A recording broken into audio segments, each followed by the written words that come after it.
एक बार शीतला माता ने सोचा कि चलो आज मैं देखूं कि धरती पर मेरी पूजा कौन करता है, कौन मुझे मानता है। यही सोचकर शीतला माता धरती पर राजस्थान के डुंगरी गांव में आई और देखा कि इस गांव में मेरा मंदिर भी नहीं है, ना मेरी पूजा होती है।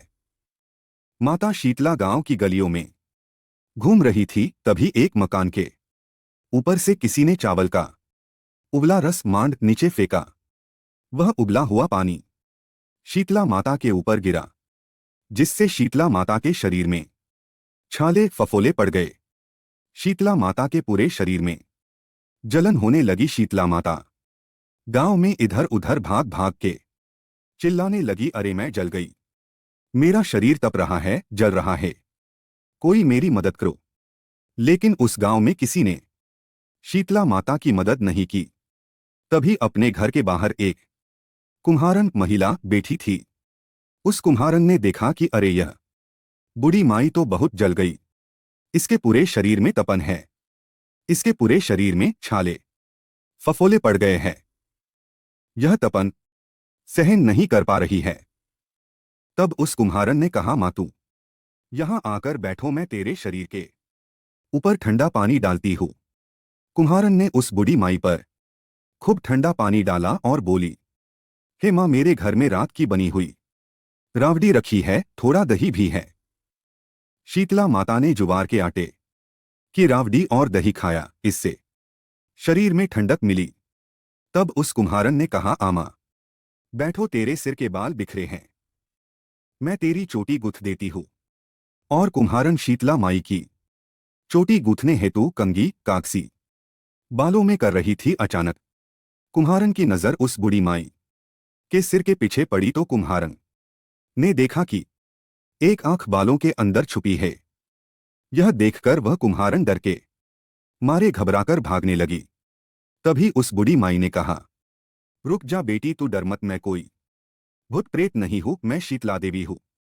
मैं तो इस धरती पर देखने आई थी कि मुझे कौन मानता है, कौन मेरी पूजा करता है। इतना कहकर माता चारभुजा वाली हीरे जवाहरात के आभूषण पहने, सिर पर स्वर्ण मुकुट धारण किए अपने असली रूप में प्रकट हो गई। माता के दर्शन कर कुम्हारन सोचने लगी कि अब मैं गरीब इस माता को कहां बिठाऊं।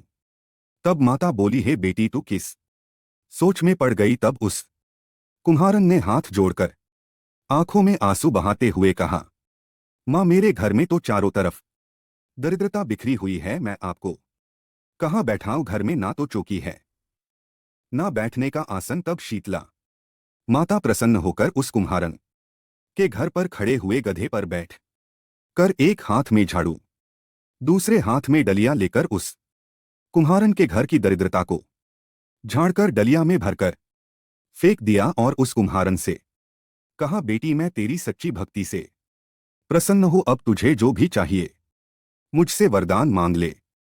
तब कुम्हारन ने हाथ जोड़कर कहा, माता, मेरी इच्छा है अब आप इसी डुंगरी गांव में स्थापित होकर यही रहो, और जिस प्रकार आपने मेरे घर की दरिद्रता को अपनी झाड़ू से साफ कर दिया, ऐसे ही आपको चैत्र मास के कृष्ण पक्ष की सप्तमी को भक्ति भाव से पूजा कर आपके ऊपर ठंडा जल दही व वासी ठंडा भोजन चढ़ाए, उसके घर की दरिद्रता को साफ करना और आपकी पूजा करने वाली नारी जाति महिला का अखंड सुहाग रखना, उसकी गोद हमेशा भरी रखना। साथ ही जो पुरुष शीतला सप्तमी को नाई के यहां बाल ना कटवाए, धोबी को कपड़े धुलने ना दे, और पुरुष भी आप पर ठंडा जल चढ़ाकर नरियल फूल चढ़ाकर परिवार सहित ठंडा वासी भोजन करे, उसके काम धंधे व्यापार में कभी दरिद्रता ना आए। तब माता बोली, तथास्तु बेटी, जाओ, जो तूने वरदान मांगे वो सब तुझे देती हूं। बेटी, तुझे आशीर्वाद देती हूं कि मेरी पूजा का मुख्य अधिकार इस धरती पर सिर्फ कुम्हार जाति का ही होगा। तभी उसी दिन से डुंगरी गांव में शीतला माता स्थापित हो गई और उस गांव का नाम हो गया शील की डुंगरी। शील की डुंगरी भारत का एक मात्र मुख्य मंदिर है। शीतला सप्तमी को वहां बहुत विशाल मेला होता है। इस कथा को पढ़ने से घर की दरिद्रता का नाश होने के साथ साथ सभी मनोकामना पूरी होती है।